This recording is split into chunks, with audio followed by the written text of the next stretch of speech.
take home the gold. He could be too far. No, he's kicking. Oh, what a catch! Puts a spicy forehand out in front of Naomi Morcilla. Wu for the win. Team Canada. Garrett Wu! Santos with the layout grab. Oh, that fantastic grab. The claws of Chapa. Canada just became the world champions. You take the field with basically two things, yourself and your cleats. That's why you need the best on your feet. For me, I want a lightweight cleat that I feel I can move freely in. And if you want that, you need to get Tokai cleats, which are specifically designed for ultimate. The toe stud helps you get in and out of your cuts quickly, and it's got a fabric-based upper that helps cool off your feet, especially on those long days on the turf. That's why they are on the feet of elite players like Robin Fennig, Rowan McDonald, Britt Dos Santos, and Mish Phillips. You try to put your best self on the field. To make sure you're bringing the best with you, head to tokaiultimate.com. Canada and the rest of the world, you're listening to the Huckin podcast. I'm one of your hosts, Theo Wan, living in Kingston, Ontario, but recording out of, I'm going to say Obetz or Columbus, Ohio. Obetz? That's what it's called? Like the specific city where the complex is, yes. But I think I'm in Columbus right now. I'm in Columbus, Ohio. Interesting. Okay. And I'm Danie Proby. I'm from New West, BC, and we are your coast to coast guide to all things Canadian Ultimate. Even though Theo's in the great US of A, Theo, what's going on? Where are you? Why are you there? First of all, I'm very tired. It's been a long day at D3 Nationals. Did a couple semifinals today. Very excited about that. But it's a late night here, so just trying to wrap things up and making sure that we can give you a podcast episode this week. I know Danny's hard at work preparing, and she also yawns in the background here. And so we're going to do a shorter episode today. I think, we usually do a little bit of a get to know you or see how we're doing, but we just want to quickly preview what's going on with D1 because the pools came out recently, and that's pretty exciting. Before we jump into this, I do want to say something because people have commented or said to us in the past about some of our coverage is that we're biased for either the teams that we play for or the team that I coach or whatever at a tournament. We got this feedback a little bit about Tux specifically. And I don't know what people think we do or Ultiworld does to pay us for this podcast, but we are not paid sideline reporters at these tournaments. We are there with our own teams. So we happen to have a bit of color commentary because we are at the event in those roles. So if you were upset that we did not give your team love, that's on you for not sending us information about your team. So just a PSA for everybody. I love you all. Man. If you want us to talk about you, we do love you. If we would love to talk about you. Some people email us, so sometimes we do get more information because people are proactive in sending us stuff. So if you want to shine some light on your team or some of your players, send us some stuff. That's my PSA to the Huckin audience. We are not sideline reporters. Well, depending on the tournament we're at, of course. But for the tournament in question, yes, we were not there reporting per se. Like I was playing, Danny was coaching. So we try our best to kind of talk about the different teams. But of course, we can't highlight every single one or every single thing that happens, especially when we're kind of focused on our own thing. So yeah, I kind of echo the sentiments, of course. And be gentle with us. We're trying our best. And of course, we welcome in feedback and you can send that to us. And we appreciate that. So thank you, Dana. I forgot that you were going to do that PSA. I didn't remember us talking about it. So thank you for saying that. It makes me giggle. They were like big media over here. We're trying our best. I mean, I'm going to say that I think we did something or have done something that hasn't clearly been done in the same way. I know there's been other websites like I Am Ultimate, for example, but I know people do appreciate it. So we always are thankful that people have come up to us and said like, thank you and those things. So we don't want to definitely take that for granted, but also kind of understand some of our limitations as well. It's a bit of balance, you know? I think I'm more democratic in this than you are right now. I know, but people want the saucy, spicy takes. You can be PC and I'll be a little bit more caliente. Yeah, I know you like that word. So, Daniel, are we good to we're going to hop right in main event. Is that cool if we just talk pools? I know, there's some discussion on the Ulti Discord about why pools took so long to come out. So, that's a whole other thing. But we have pools. You're coaching UBC, as you probably know if you listen to this podcast, and you finally get a chance to know who you're playing and who you kind of get to scout, right? So let's just jump right into that. Pool C, you are the number 3 ranked team in this tournament. Number 2, according to the algorithm, number 1 in our hearts. And Danie, talk us through the opponents you have coming up in this pool. Well, UBC has in this pool.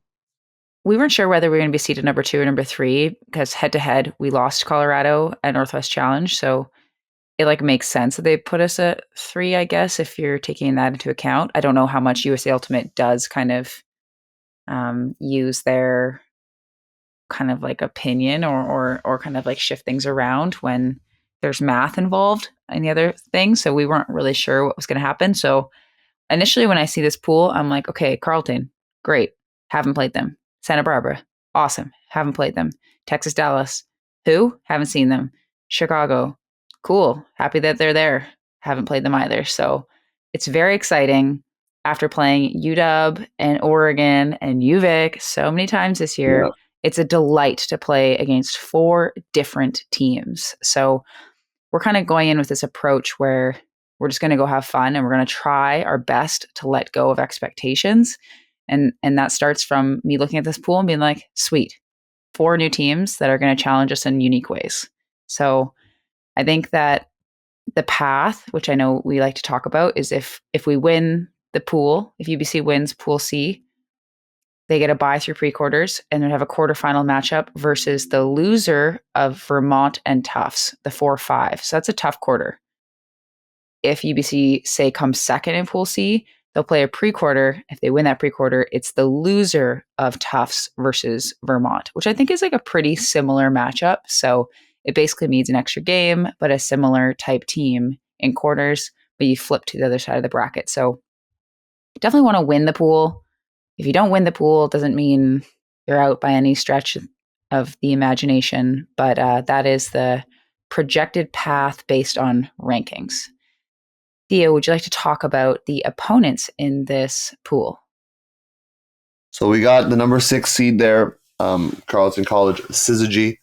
Number 8 in the algorithm, they won their region.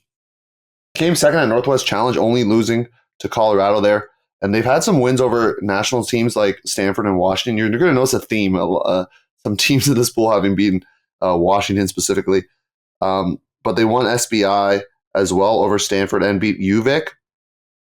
I'm going to bring up some old wounds potentially for some UBC players in the audience because I'm going to bring up 2022 and watching and being able to commentate that.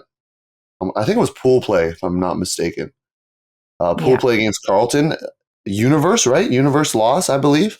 Yeah. So that was obviously a good game to watch. And I know UBC, maybe you're probably not talking revenge, right? Because, you don't want to let go of the expectations. But for the viewing audience at home, they might be thinking that Emma Chin's a big-time player for them, Mia Beeman-Weber, and Tori Gray. There's a lot of others as well for Carleton, but that's just a couple for you to keep an eye out on. And then they got the number 10 seed UCSB, also 10 in the algorithm. They have some wins over UCLA, which is a team that did qualify, but kind of lower. They're the 17 seed overall. So this team lost to Stanford in the Southwest Finals. They kind of flamed out at pre-quarters at Stanford Invite. And they came third at SBI, though, but keep losing to Stanford. So Stanford probably not the team they want to take on here. And then you have some unknown teams, right? You kind of mentioned that. Do you even know, let's quiz you here, do you even know the team name of UT Dallas? No. I have a feeling I have to look it up. I had to look it up. Their logo? I don't know. It's Whiplash, but I didn't know that either. So don't feel bad because when a team isn't as prominent on the national stage, it's harder to notice both these teams. So UT Dallas and also Chicago.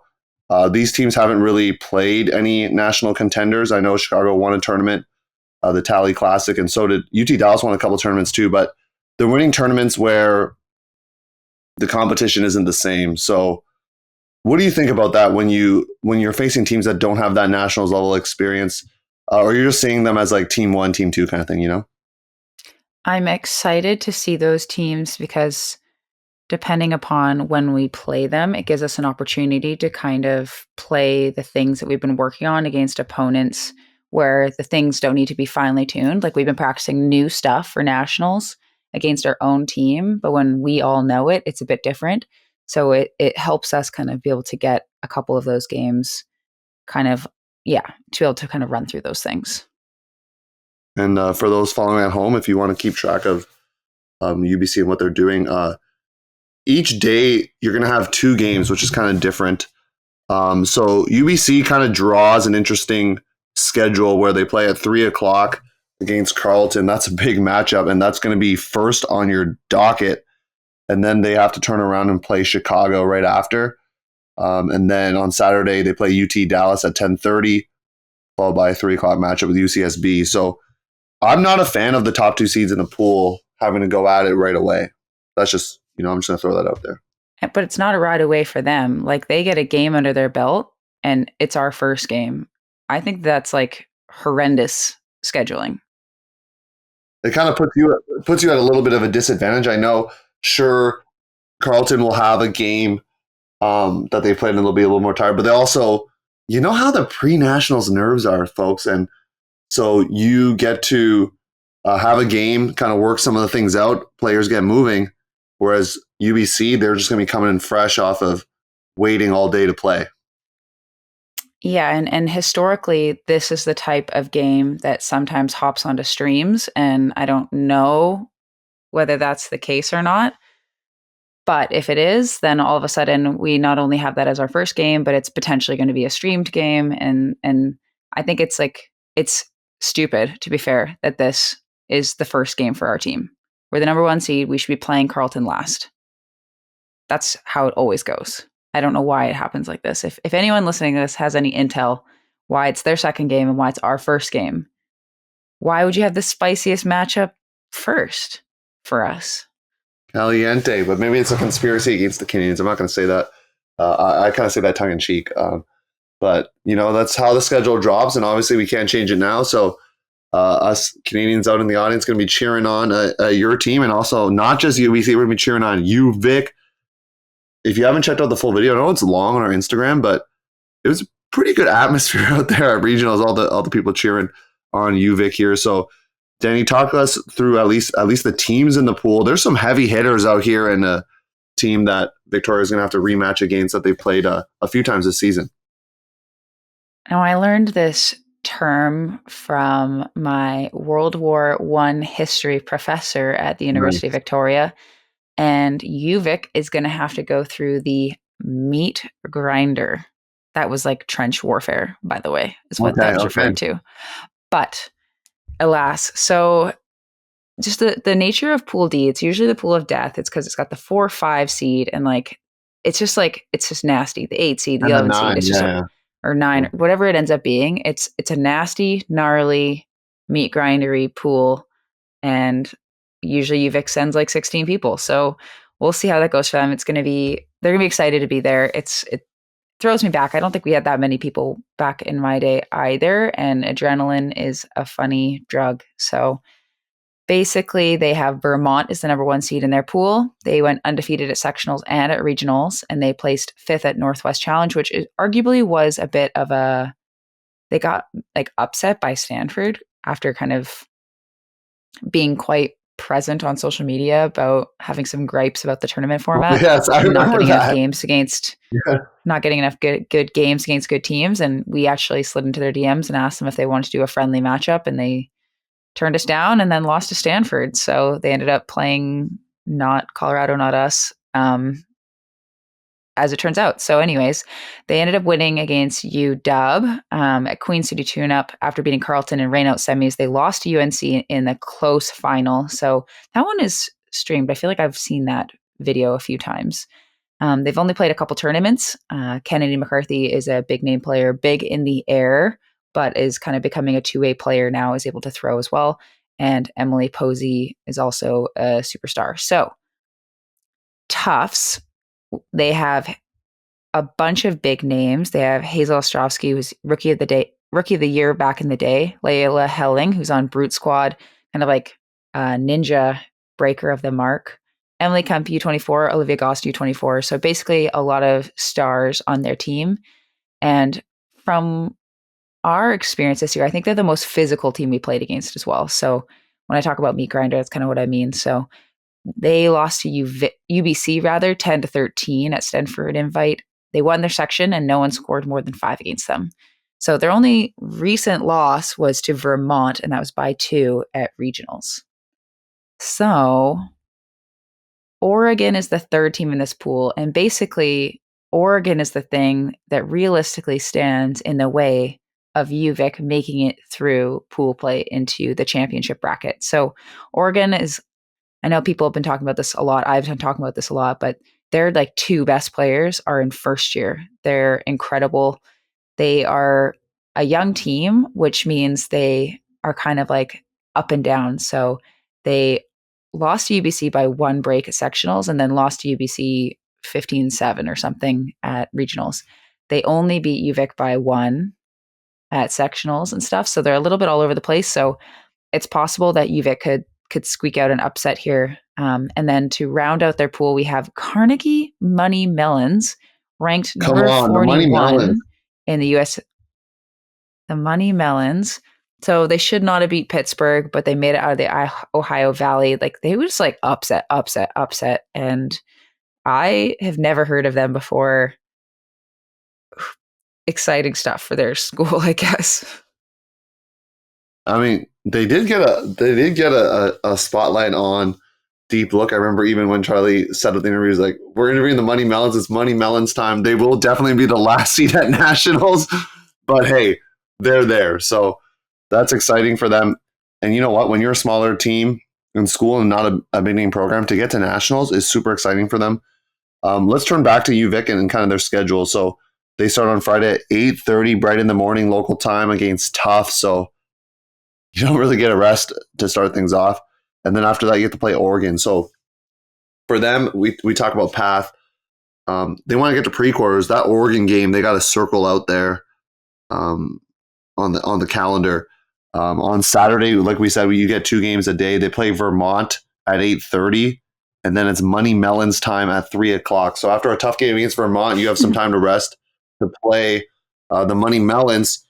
UVic, we're wishing you the best of luck and hoping that you can make the pre-quarter, because that's always a good marker and fun at Nationals for a team that took the last bit out of the region, is seeded in a way that doesn't look like, the pundits out there, the people who created the schedule have you making it into the pre-quarter. So UVic going to have a tough road, especially having to play a regional rival, but they have enough tape and sort of understanding of Oregon's system. So maybe that will help them out heading into this tournament. Yeah, I think it's going to be exciting. I think UVic, as they proved at regionals, has upset potential, and Oregon has proved that they're a little bit hot and cold. So there's a path. There's a path for UVic. We just hope to see both of these teams do well. And you can get an Ulti-World subscription and check out some of the different live stream games that will be happening. Not just the games on the broadcast, but there's also the Field Pass, which is like super fun. We saw that at Club Nationals, where you could see like 3 or 4 teams or 4 games, at once. So make sure you grab a subscription and do that. And you can catch all the action. So Danie, any final thoughts? I know this was probably one of the shorter episodes we've ever done, but like I said, I'm currently in Ohio doing some D3 stuff, and Danie's busy preparing for Nationals. So we want to give you some preview content, but also understanding that we got a little time constraints out here. Yeah, preparing for Nationals, and then also the 3rd training camp for U24. Basically, I fly out to Nationals. Theo and I are going to do a little road trip, and then I'm staying east and then going to Boston. So I'm going to be in the East. So if anyone in Montreal, Toronto wants to house me for a couple days in the beginning of June, that is actually a place to stay. I'll figure it out. I'm not too worried about it. But I guess I'll see you soon, Theo. Just don't sleep on the street, please. Don't sleep on the street. Yeah. I won't. Yeah, we'll have fun. We'll get another photo. Maybe we'll do like 2 photos in 2 weeks, kind of thing. Like what a delight, What a treat. So once again, follow us on socials. We've been, I think, a little quiet just with everything going on, but follow us there, of course. And you can email us, take up Danny's offer. Email us with some of your information about your team. We have people send us results and things about tournaments that have happened. So if you're passionate about it, we would love to hear from you. Love to have the more resources to help us continue to provide coverage of different things happening in Canada. So thank you again for tuning in. Shorter episode this week. The week after, of course, we'll recap what happened. And depending on the results, we'll have different people on. And potentially, I'm not going to say for sure. There's also some cool stuff happening. I know BC High Schools is happening at some point, right? Yeah. Danny, I know Ontario, the offset championships are going to be kind of in the midweek of this one coming up. So more ultimate action that we can recap another time. But once again, thank you for being part of the podcast and part of the Huckin family. We'll see you next week. Bye.